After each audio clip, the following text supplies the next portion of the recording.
Bom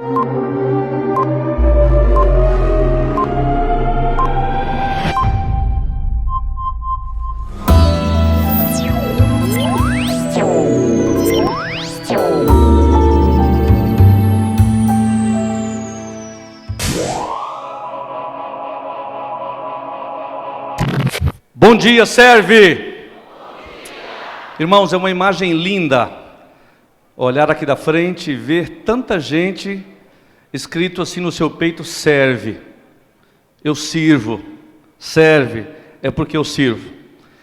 Eu quero parabenizar aqui o pastor Jair pela visão que temos na PL aqui de ter uma igreja mais solidária para sermos mais missionários. Amém?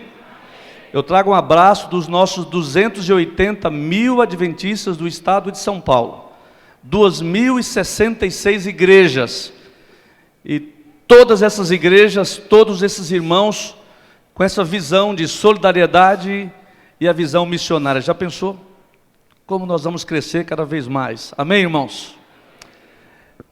A palestra que eu trago nessa manhã é sobre solidariedade no Antigo Testamento. Mais uma vez eu quero louvar a Deus e parabenizar o pastor Jair pela visão do Serve 2020. E nós estamos começando com a visão bíblica, né, pastor Jair? A visão bíblica. O apóstolo Paulo, em Romanos capítulo 10, ele diz assim: como crerão se não houver quem lhes pregue? Como eu vou acreditar se não alguém não pregar? Nós estamos aqui porque nós somos servos de Deus, batizados nas águas e no Espírito Santo. Amém, irmãos? Amém. Mas nessa manhã e nesse dia nós vamos fortalecer a nossa crença. Está na Bíblia, irmãos. A solidariedade, o serviço cristão está na Bíblia. A Bíblia é a base para todas as nossas ações. Nós não trabalhamos para Deus assim, com achismo, com muitas invenções. Eu vou inventar aqui alguma coisa na minha igreja para ver se vai dar certo. A igreja não fica inventando. A igreja, ela pratica o que está na Bíblia. A Bíblia diz: eu creio e eu faço também. A igreja é uma igreja bíblica. Amém? Com base nesta ênfase, eu vou deixar a Bíblia aqui do lado, mas é através dela que nós iremos falar aqui. Falta o meu tempo aqui, pastor Jair, por favor. Pastor Jair, a equipe aqui, eu gosto de ter o meu tempo aqui passando para que eu possa saber quanto me resta, tá bom? E quando começar, começa do zero. Desconta essa introdução até mesmo, né? Né, Bal? Estou feliz em ver vocês aqui hoje, viu? Legal mesmo. Dá o meu tempo aqui, por favor. Amigos, nesta palestra, com essa ênfase, solidariedade no Antigo Testamento. Como é que era a solidariedade em meio a povos pagãos?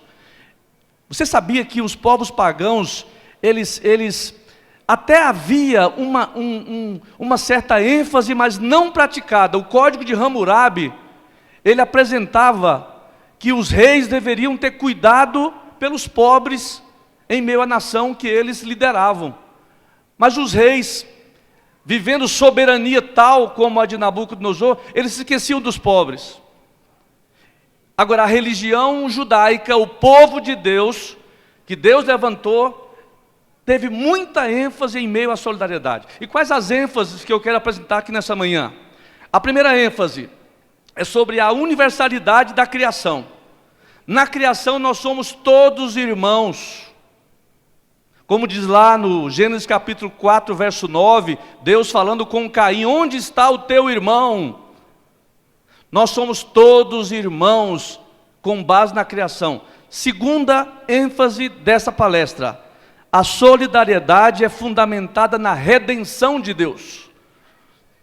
Lá no Egito, desde o Egito, Deus pediu para o povo judeu ser solidário, com base em que Deus foi o primeiro a ser solidário. Sejam solidários, libertem porque eu libertei. Dei o pão porque eu dei o pão. Olha que lindo, irmãos. Dei o pão para o seu próximo porque eu dei maná para vocês. Terceira verdade: Deus é o dono de tudo. Deus é o dono da terra. Está nos Salmos, está na história do povo judeu. Vamos, tomem posse da terra, é minha. Eu estou dando para vocês. Alguém já ouviu uma palestra assim que diz assim: o povo judeu voltando para Canaã, aquelas terras eram de Jacó, e eles deveriam reaver as terras. Terra de Jacó, coisa nenhuma. Deus foi quem deu as terras para Abraão, Jacó perdeu, e agora Deus diz: é minha, estou dando para vocês de novo a terra, tomem posse. A solidariedade é com base em que Deus é o dono de tudo. E quarta verdade, a religião está ligada à solidariedade. A religião indiferente ao pobre desrespeita a Deus. Você consegue entender essa frase? A religião que desrespeita, que é indiferente para com o pobre, desrespeita a Deus. E quinta verdade dessa palestra dessa manhã: somente Deus pode fazer perfeita justiça. A igreja vai fazer o seu melhor, mas somente Deus é quem faz perfeita justiça. Muito bem. O plano do mal sempre foi abandonar o irmão. Desde quando eram apenas 4 pessoas no mundo, 1/4 da população mundial naquela ocasião disse assim: o que tenho eu a ver com meu irmão? Que ele se vire. Mas o plano de Deus sempre foi: onde está o teu irmão? Onde está o teu irmão? Esse é o plano do bem, sempre foi.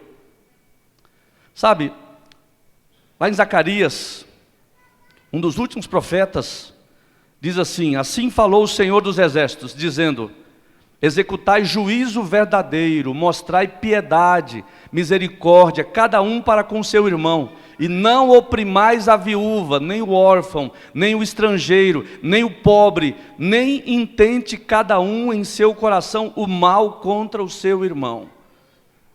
Aqui está, nós vamos falar aqui agora sobre, vamos dar um giro no Velho Testamento e ver como o Velho Testamento está permeado de solidariedade em meus profetas. Quem são os necessitados que a Bíblia apresenta? Pobres são aqueles que têm falta de recursos para se protegerem. Pobre nem sempre é alguém que falta pão para comer.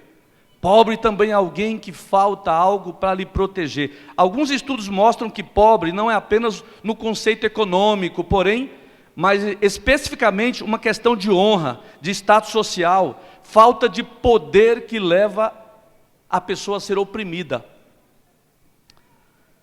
Que faz justiça ao órfão e à viúva e ama o estrangeiro, dando-lhe pão e roupa. Essas 3 classes que a Bíblia apresenta, o S ali caiu. Essas 3 classes que a Bíblia apresenta são pessoas que Deus pede uma atenção especial o tempo todo ao longo do Velho Testamento. As viúvas, os órfãos e os estrangeiros. Ainda bem que esse povo acabou, né? Ainda bem que esse povo não existe mais. Aí a gente não tem mais o que fazer. Viúva, órfão e estrangeiros. Uma sociedade que depende tanto do poder do músculo humano para a subsistência, a família sem um homem adulto, formada de uma viúva e seus filhos, teria dificuldades para sobreviver. Nos tempos do Velho Testamento, muito mais do que hoje. Alguém aqui é viúva? Quero ver as mãos. Pastor, eu sou viúva. Quantas viúvas nós temos aqui? Eu louvo a Deus, e vou dizer aqui sem medo, saber que você é uma viúva honrada, amém? Você é uma viúva bem zelada, uma viúva que trabalha, tem o seu sustento, e até ajuda as pessoas. Mas nos tempos bíblicos, as viúvas, elas sofriam demais, os órfãos sofriam muito, e os estrangeiros? Com respeito aos forasteiros, devemos ter em mente que estes eram residentes em suas terras e que por algum motivo foram obrigados a deixar o seu povo e agora passaram a morar em outro lugar. Mas muitos dos estrangeiros, eles vieram Como hoje ainda a gente percebe que não mudou muito. O estrangeiro que sai da sua terra, o venezuelano, com todo respeito, algum irmão que temos nesta manhã, mas o venezuelano que sai hoje da Venezuela e vem para o Brasil, ele está vindo porque está fugindo da fome, fugindo da opressão. E eu já soube de muitos venezuelanos que estão vindo e começam a ser oprimidos já no Brasil. Pessoas achando que tem que pagar menos para eles, porque eles já vieram de fora mesmo. Alguns estão meio que ilegais. Eles sofrem bastante. Agora, nós encontramos na Bíblia solidariedade nos textos legais. Por exemplo, os 10 mandamentos provêm alguns princípios fundamentais que afetam o nosso relacionamento com o próximo e, portanto, possuem implicações para a solidariedade. Os mandamentos, irmãos, os 10 mandamentos, se você bem atentar, eu fico às vezes preocupado, fico pensando, sabe, como adventistas, o que é mais propenso a tornar um adventista legalista? O adventista que olha só para os primeiros 4 mandamentos, mas esquece os outros 6, que nos convida a olharmos para o nosso próximo. Mas e se eu te falasse que o sábado, um mandamento que aparentemente tem que ver mais com Deus do que com o próximo, mas o sábado está intimamente ligado à solidariedade e ao nosso próximo. Por exemplo, lá em Êxodo nós encontramos no mandamento do sábado, enriquecimento espiritual, social e comunal. Mas olha, sabia que, por exemplo, que além do descanso, em meio ao descanso, está solidariedade. O mandamento do sábado diz assim: tu e o teu servo, dê descanso ao teu servo. Irmãos, fazer solidariedade não é apenas dar algo físico, mas é dar também sentimento, é dar também compreensão. Compreensão é uma das maiores dádivas que nós podemos dar às pessoas. Eu aprendi um dia essa palavra com um líder, um pastor meu amigo.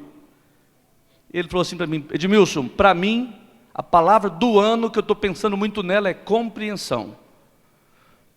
Sabia que se você desse uma paradinha, sabe a paradinha que o jogador de futebol dá antes de marcar o gol, para tentar enganar o goleiro, a paradinha. Dê uma paradinha antes de entrar numa bola de briga com alguém, numa dividida com alguém. Antes de você chegar rasgando com uma palavra, você! Dê uma paradinha e use a palavra compreender. Tenta compreender o seu próximo. Tenta compreender a sua esposa. Parece até brincadeira, mas se o homem parar para compreender e saber que a sua esposa está naqueles dias, ele vai tratá-la diferente, porque naqueles dias a mulher, ela age às vezes um pouquinho diferente também. Agora, eu fico encantado quando você olha, você sabe que os mandamentos são repetidos, os 10 mandamentos são repetidos lá em Deuteronômio capítulo 5, e quando Deus apresenta os mandamentos em Deuteronômio capítulo 5, quando se refere ao sábado, há uma ênfase especial quanto à guarda do sábado. Além de mencionar Deus como Criador, também diz assim, porque te lembrarás que fostes o quê? Servo na terra do Egito, e que o Senhor teu Deus te tirou dali com mão forte. Seja solidário, porque Deus foi solidário com você. Estenda a tua mão, porque Deus um dia estendeu a sua mão para você, ó Israel. A ênfase de Deus era essa, irmãos, que Israel fosse solidário em meio a tantas nações más, duras, que maltratavam as pessoas. Deus dizia: não se esqueça que vocês foram forasteiros, não se esqueçam que vocês foram escravos, e a mão de Deus tirou vocês dali do Egito. Liberdade e livramento. Olha, Vou dar uma paradinha aqui. Algumas ênfases que nós encontramos na Bíblia, todas se referindo à ação solidária que Deus queria que fosse praticada. Às vezes você vê algumas coisas no Velho Testamento e fala assim, isso aqui era só para... era algo interno ali que... Por exemplo, as leis do sábado, já falei aqui.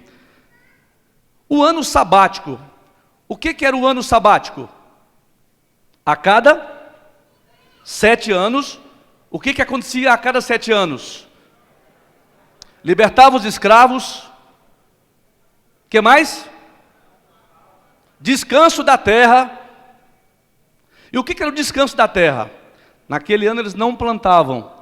Naquele ano, quem ia pegar o que nasceu por si só na terra eram os pobres, os forasteiros. O dono da terra ia comer do seu celeiro. E é incrível como se mostra que o 6º ano era um ano de abundância na terra. Deus dava em dobro. E então o possuidor, o fazendeiro, guardava muito nos seus estoques. No 7º ano ele não plantava, para o 7º ano que seja. E os pobres é que iam lá comer do que nascia por si só na terra. O que era o ano jubileu? A cada 50 anos haviam também coisas lindas para eles pensarem. Era o ano que se devolvia a terra ao seu proprietário, ao seu dono. Com isso Deus provia um equilíbrio. Não havia tanta desigualdade social. A terra era devolvida aos seus donos originais. A lei do 2º dízimo, por exemplo. Você sabia que havia um 2º dízimo em Israel? Que era uma maneira de se prover o sustento para os pobres, também aos levitas, mas também aos pobres. Pastor Boga, nosso líder de ministério pessoal, até pouco tempo era líder de mordomia cristã. E nós sabemos que Israel devolvia até quanto, pastor Boga? Até 30%. Até 30% os judeus devolviam, eles davam dízimo, davam ofertas e davam também um 2º dízimo para um fundo de sustento aos pobres.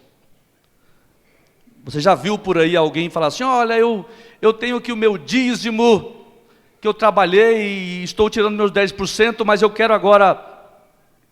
Eu tenho um irmão pobre, eu vou dar o meu dízimo aqui para ajudar um pobre. O judeu não fazia assim, irmãos. O judeu tinha, dízimo, era reconhecimento que Deus deu tudo para ele. Ele tinha oferta. E ele tinha um 2º dízimo para abençoar os pobres, para compartilhar. E a lei da respiga.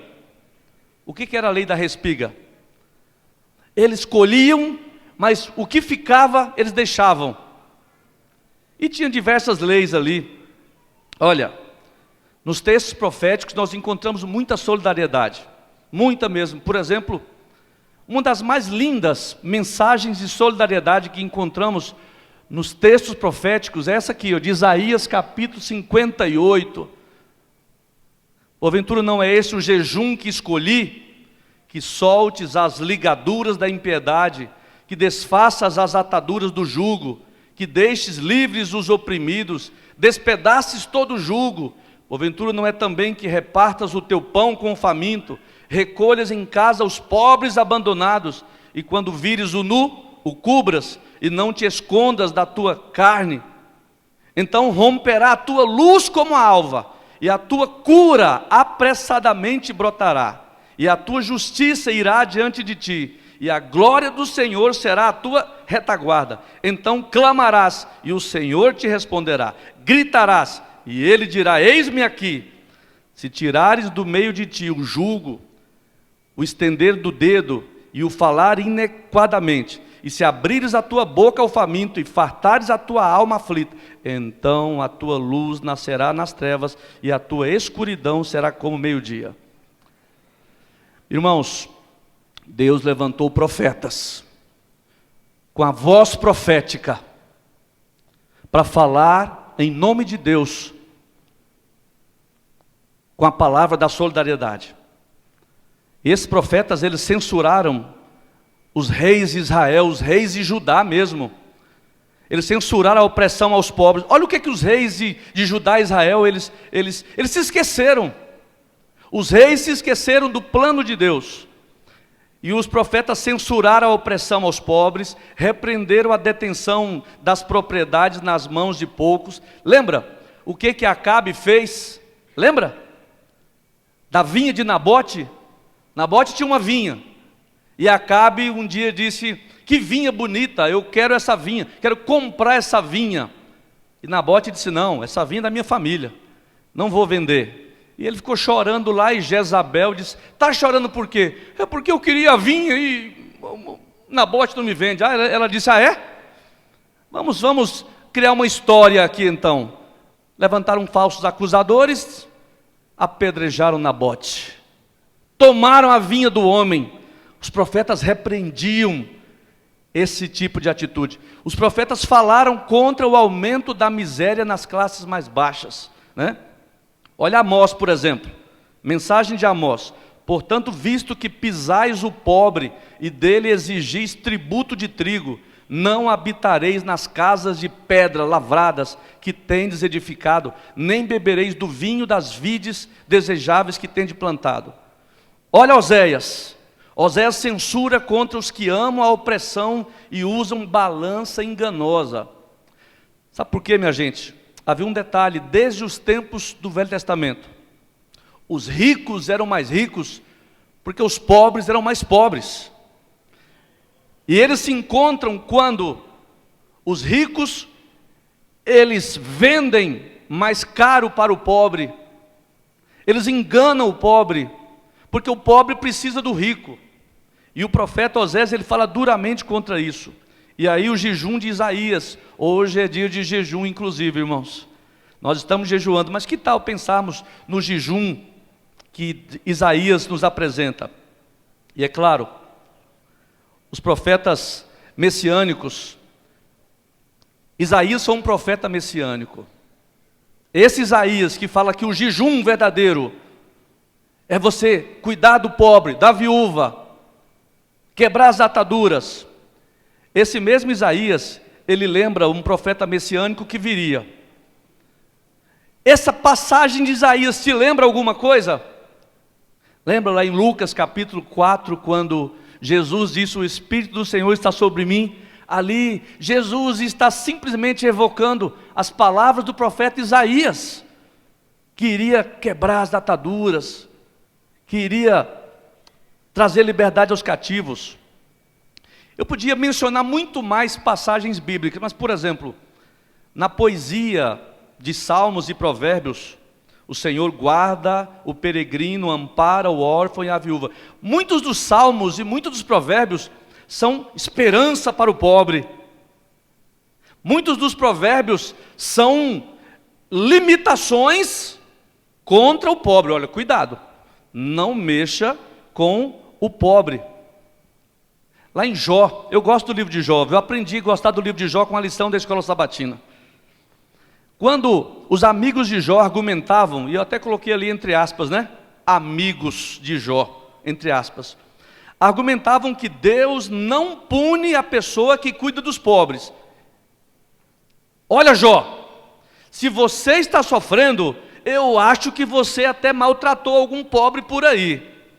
Irmãos, eu fico encantado com a resposta de Jó. Olha o que Jó diz em Jó 31. Se eu algum dia desprezei o direito do meu servo, se eu algum dia retive o que os pobres desejavam, ou fiz desfalecer os olhos da viúva, ou se sozinho comi o meu bocado e o órfão dele não participou. Jó, quando ele conversa com Deus, ele fala: Senhor, eu não estou entendendo o que está acontecendo comigo, mas uma coisa eu sei: eu nunca deixei de tratar bem a viúva, o órfão, o necessitado. Olha que lindo era a resposta de Jó. Provérbios, agora olha a beleza da Bíblia. A Bíblia não apenas fica passando a mão e cuidando demais dos pobres. Provérbios, por exemplo, reflete as causas da pobreza. Ele fala, olha o que Provérbio fala sobre as causas da pobreza: preguiça, falta de disciplina, inatividade, precipitação, ali tem um X ali em excesso, um X em excesso, né? Excessos. Ou seja, sabe o que eu fico pensando, irmãos? Como igreja hoje, por exemplo, abrindo aqui uma janela, nós cuidamos do pobre, mas nós também ensinamos o pobre, alertamos o pobre quanto àquilo que lhe causa pobreza. Provérbio honra os solidários, não é? Olha que texto lindo.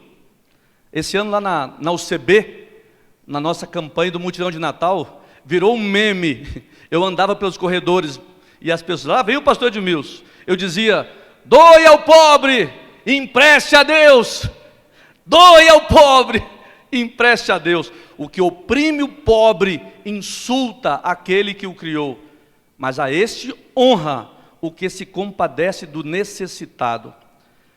Agora vem as narrativas bíblicas, não é, irmãos? Sabe por que Sodoma e Gomorra foi destruído? Não foi só devido à promiscuidade, sexo aberto, ilícito. Sodoma e Gomorra era uma cidade que maltratava o pobre necessitado. A história de Boaz, que história linda. Sabia que eu gosto de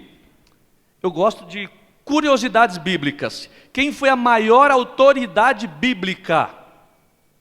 Depois de Jesus, é claro. No meio bíblico, quem foi no Velho Testamento a pessoa de maior autoridade? Foi Samuel, sabia? Samuel foi o único que foi profeta, sacerdote e juiz. Por isso que quando Samuel chegava, a terra tremia. Quando o povo via Samuel chegando, lá veio o homem de maior autoridade na terra, profeta, sacerdote e juiz. Mas quem foi a pessoa mais pobre? Vou usar um outro termo. Quem foi a pessoa mais necessitada que a gente encontra? Ruth. Sabia? Ruth era pobre, viúva e estrangeira. Então, quando Ruth chega, em meio ao povo judeu, ela chega como a coitadinha das coitadinhas. Pobre, viúva, estrangeira. E Boaz, ele pratica com ela até mesmo a lei da respiga, lembra? Deixa bastante para ela. Davi, irmãos, lindo ver Davi.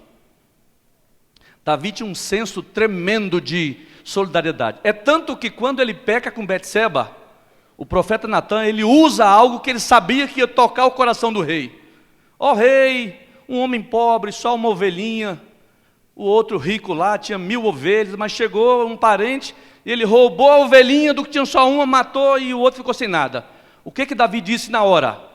Matem! Lembra até o poderoso chefão, né? Manda matar, manda matar. E Natan diz: tu és esse homem.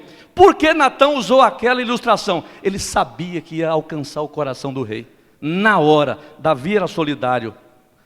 O rei Zedequias, irmãos, Jeremias chegou a alertar Zedequias, e Zedequias chegou até a dizer: olha, vamos ser mais solidários. Depois ele volta atrás, quando o exército babilônico dá uma retirada, Zedequias ele passa a apoiar de novo a escravidão. Nabucodonosor, Daniel repreende Nabucodonosor e fala: olha rei, a lição da semana passada, né pastor? Rei, inclusive trata melhor os pobres. Neemias, depois que Neemias restaura os muros, ele agora faz uma reunião, lembra da lição do outro trimestre? A reunião de Neemias, pessoal, vamos devolver as terras, não vamos cobrar juros. Esther cuidava dos pobres também, enfim, é uma lista muito longa. Mas queridos, como eu disse no começo, o fundamento da solidariedade está em que nós somos todos irmãos pela criação. A pessoa que você pratica solidariedade com ela, as pessoas a quem Deus pediu que os judeus fossem solidários, eles eram irmãos, inclusive Neemias lembra isso, lembra? Neemias diz: são irmãos nossos, e vocês estão extorquindo esse povo. Nós somos solidários pela redenção.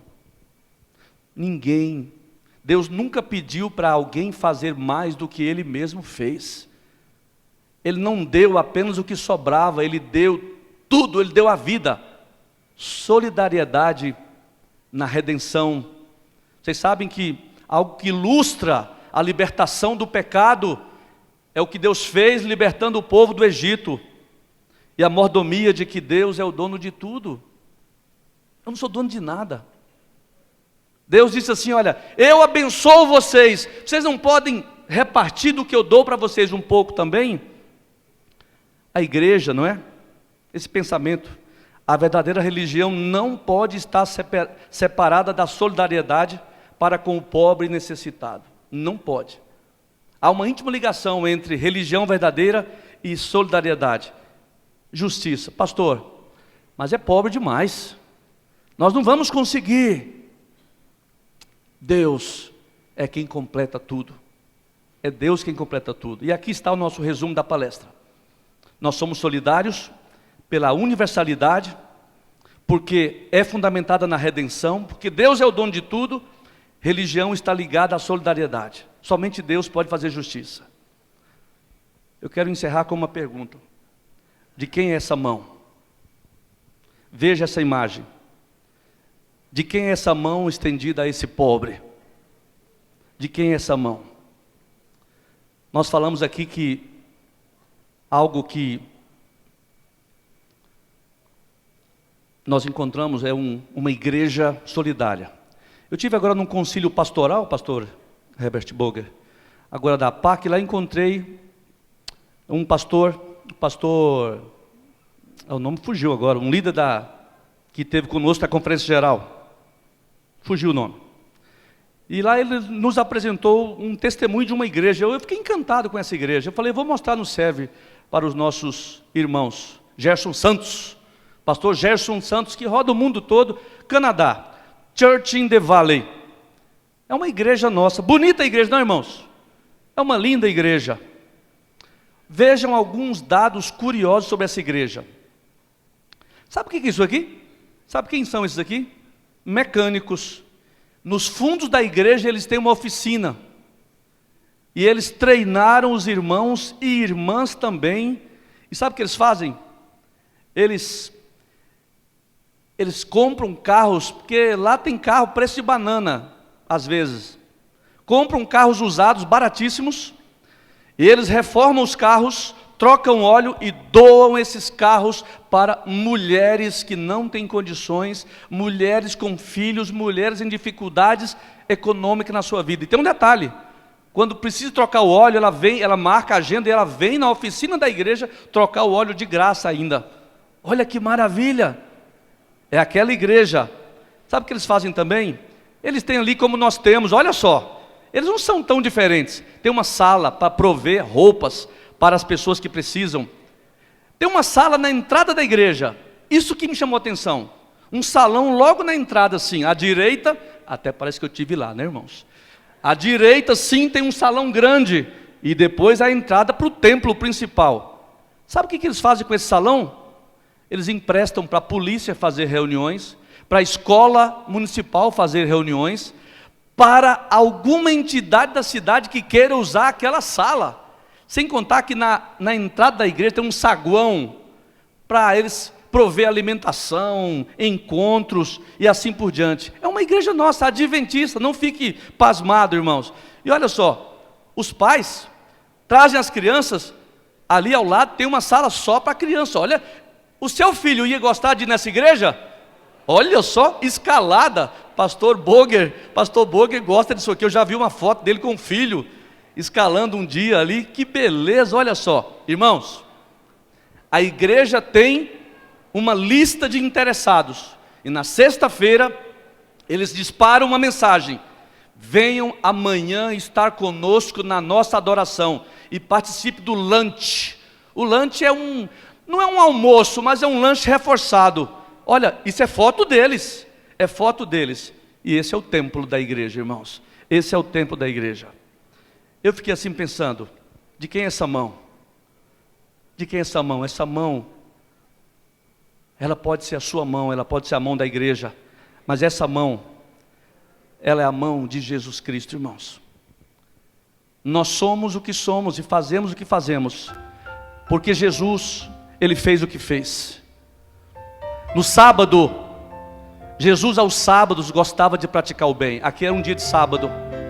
Jesus foi até o tanque, onde havia um homem que pensava que jamais teria esperança. Jesus se abaixa para falar com o pior dessa terra, um pobre, necessitado, que não tinha mais esperança.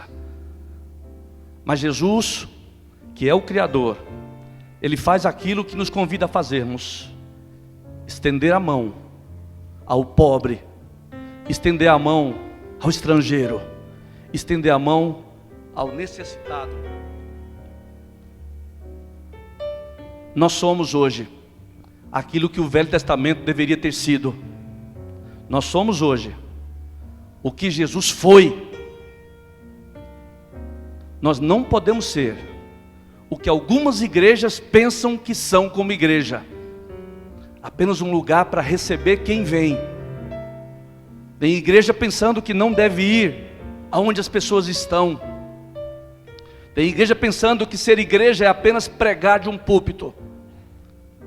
Ser igreja é ir onde as pessoas estão, é ser solidário, é ser missionário. Eu deixei uma imagem até o final aqui, porque mostra algumas pessoas que não sabiam o que era igreja. Estavam ali para acusar, criticar e dizer: mas não é lícito carregar uma cama dia de sábado. Ele disse: o homem que me curou, ele mandou que eu levasse minha cama. De quem é aquela mão? Aquela mão é a mão do serve. Amém, serve? Amém. Aquela mão é a mão de uma multidão que canta bonito. Aquela mão é a mão de uma igreja que Deus chamou nos dias de hoje para nós vivermos a solidariedade e a missão. O nosso slogan aqui na União Central é ASA UCB, mais solidária, mais missionária.